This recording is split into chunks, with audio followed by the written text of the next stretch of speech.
everything you need to know about a VA loan. Thank you for your service. Watch this video and give me a call when you're done. Hey, this is Chris the Mortgage Pro. I'm going to introduce you to what is a VA loan, how does it work, and 20 things you must know about a VA loan. Now, anytime through the video, please like, share, and comment because I answer every question personally, and thank you for your service.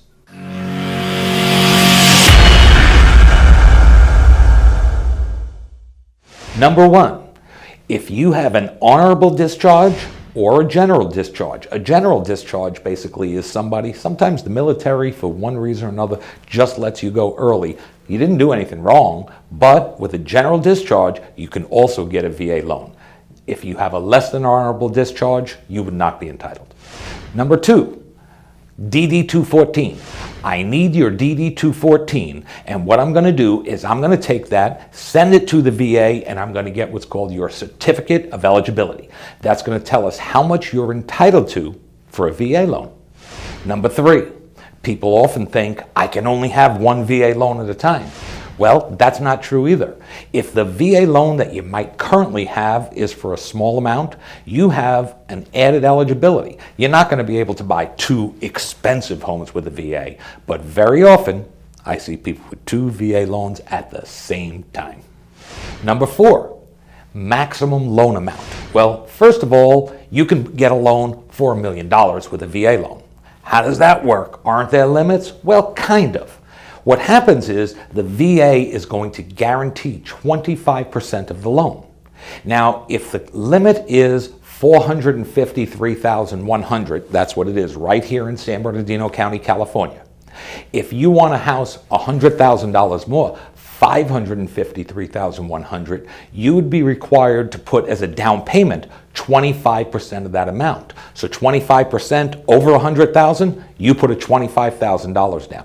If you want $1 million home, you just put 25% of the amount over the $453,100. Now, in every county in the country, the loan amounts are different. The limits are different. So you'd have to check with your county, or you can reach out to me, and I'd be happy to figure out wherever you are in the country and tell you exactly what the limit is. Number five, down payment. Now, I just mentioned in the last one, if you go over the limit, you have to put 25% of the amount over the limit for your county down. Otherwise, it is a zero down payment loan. That's a big deal. Where else are you going to get a zero down payment loan with the lowest interest rate? Number six, a funding fee. Now, how a VA loan works is there is a funding fee. The first time you use it, it's 2.15% of the purchase price. So as an example, a $200,000 loan, 2.15% is $4,300. If you use it for the first time, they're going to add $4,300 to the loan amount. If you do it the second time, we're looking at 3.3%. So that would be $6,600 added to your loan amount. Now, there is one stipulation here. One thing that's really, really great is if you are a disabled vet, what happens is that funding fee is 100% waived. Doesn't exist, you don't pay it. Number seven, FICO Score. FICO stands for Fair Isaacs Corporation. Basically, it's your credit score. Now, with a VA loan, some lenders all have different numbers. I do as low as a 550 FICO score in order to help you get approved with zero down. Now, the higher the FICO score, the more you save in fees and on interest rate. So we always want to take a look and see if we can raise your score easily and quickly in order to save you that extra money. However, very often with a 550 FICO score, I could get people approved. Number eight, if we know what the FICO score is and we know what we have to do, we know what the approximate purchase price is, we know what the approximate payment is, we're going to do what's called a pre-approval. Now, many people hear of it. It's not a pre-qualification. A pre-qualification says you told me the information verbally over the phone and I've been doing this for so long I know if you've been approved or not. But that's just a pre-qualification. A pre-approval requires me looking at all your documentation. And I'm going to talk about the documentation in just a minute or two. But I'm going to look at all your documentation. I'm going to make sure your income is there. I'm going to make sure your assets are there. Your FICO score is there. Your DD-214, all the pieces, the certificate of eligibility. We're going to put all those pieces together. We're going to evaluate them. Now, after all these years, I could pretty much do it standing on my head. I know exactly what we need to do. But I take it to the next step. What I'm actually going to do is I'm going to take those documents and I'm going to, number one, I'm going to computerize them. I'm going to put them into the system. I'm going to let the computer run your numbers. And what's going to happen is we hope to get an approval. And basically, it'll come back saying approve eligible. That means you're approved, you're eligible. We do have to verify every little dot every I and cross every T. Now, once in a while, it doesn't come back approve eligible. It may say refer eligible. And that's usually when the income is either a little tighter or the credit score is lower on the 550, 580 and under range. So it happens all the time. And what we do at that point is we are allowed to do what's called a manual underwrite. Instead of the computer underwriting, we can send it to an underwriter who's going to evaluate all the numbers, crunch the numbers, and say, does this meet VA guidelines for a VA loan? And very, very often, we still get you approved. Number 9.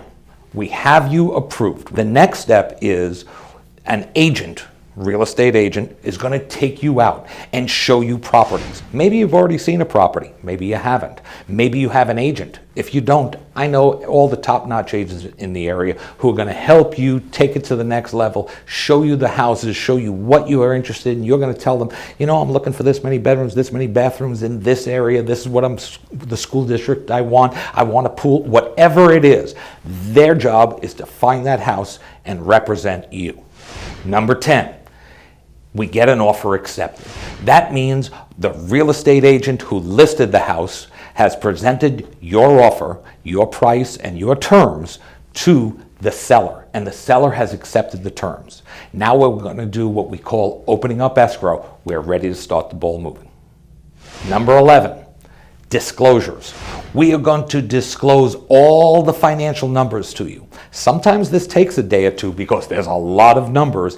Every fee, everything has to be covered. We have to figure out where is this coming from, how much is it going to cost you, maybe nothing. So we're going to talk about that later too. Number 12, the appraisal. We're not allowed to order the appraisal until the disclosures that I just talked about are signed. Once they're signed, we have to order the appraisal on a VA loan through the VA portal. And the VA is going to assign an appraiser. They randomly will pick an appraiser. We're not allowed to call them up, hey, Harry, I want you to go do John's appraisal. It doesn't work that way. We have to do this randomly and through the VA portal. They're going to order the appraisal, which takes usually about a week or so. They're going to go visit the property. They're going to look at every little instance, every little thing. They're going to take pictures of the house, make sure it's safe. They're going to look at all different things to make sure and value. They're going to show us what the value that they figure is. They're going to say, okay, here's a comparable home 3 blocks away. Here's another comparable home a half a mile away that sold 3 months ago. And here's one right down the block. Well, this was the square footage here, this is the square footage on this house, and they're going to compare. They're going to crunch all the numbers. We don't get involved in that, but it's going to come back and say, this is the value of the house. We do that to ensure a couple of things. One, the lender wants to be sure that they're lending you money for a house that's worth what they're lending you. Number 2, we also want to protect you, because what if you offer $300,000 for a house, but it's only worth $275,000? That wouldn't make any sense for you. So it's there to protect you and there to protect the lender. Number 13, income. We need documentable, provable income. If you can't prove it on paper, it doesn't exist. If you started working a job last week, a second job, just because you did that, doesn't mean we can use the income. We can use one job and all the income, or 2 jobs if you've been working that job for 2 years. So a lot of people try and buy a house, so we started 3 months ago. Well, that's great that you save some extra money, but we can't use that income. Now, how do we determine income? Super important. Are you paid hourly? Oh, you paid salary? Salary is easy. You get paid $5,000 a month, you $5,000 a month. But if you get paid $20 an hour, okay, how many hours do you work? A 40-hour work week? Or do you work a 50-hour work week? Well, we're going to use the 40-hour work week, and the rest is going to be overtime. How we use overtime is we average it over the last 2 years, because if you started working overtime 6 weeks ago, we can't use that. Also, bonuses and commission, we have to average those also. See, it can't be brand new income with no history. They need to see a history to determine, can you really afford this? If you're a disabled vet and you receive disability income from the VA, what happens is we can gross that up 25%. Let me explain. If you are, let's say, a 50% disabled and you're getting roughly $1,000 a month, we get to add 25% of that. So it's $1,250 as your income. Why can we do that? Well, you don't pay taxes on that money. So that's a big deal. We evaluate your income taxes. The family, not just yours. If your wife or husband is going on the loan with you, we can use both incomes. But only a husband and wife can go on the same VA loan, or two veterans. As an example, you cannot have a fiance and the veteran. It just doesn't work that way. They must be married, or both of them would have to be veterans. True story. I once went to a wedding where I did a loan for my friends. They wanted to buy this house, but they weren't married yet. So what I did was I told them, you have to be married if you're going to get this house, because you need both incomes. I went to their wedding 6 months later, and my wife and I were the only people there who knew they'd been married for 6 months. Number 14, documentation. Super important. You know, for most people, it's pretty straightforward. If it's a VA loan, we always start, the most important document to start with is we need your DD-214. We start there. We're going to order your certificate of eligibility so you don't have to. Next, we're going to look at your income. We need 1 month's pay stubs. If your spouse is also on the loan, 1 month obviously for both, if you have jobs. We also need 2 years of income taxes and 2 years of W-2s. Very often when we run the approval, it will not require income taxes, but we do ask for them upfront because in most cases it will. We're also going to ask you for 2 months of bank statements. Every single page, please don't blacken everything out. They won't accept that. We need 2 months of bank statements. We need a social security card and a driver's license. Now, if you have a 401k or you have some kind of other income or documentation for savings of some kind, whether it's retirement savings or whatever, it just makes your case stronger. So give us that too.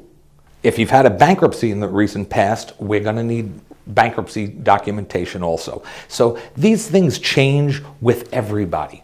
Everybody, like a fingerprint, has a little bit of a different situation. So we start there, and then the underwriter is going to ask for a little bit more and a little bit more to prove little things. Sometimes a little can of worms opened up with a deposit that you made or something. So they're always going to ask for more.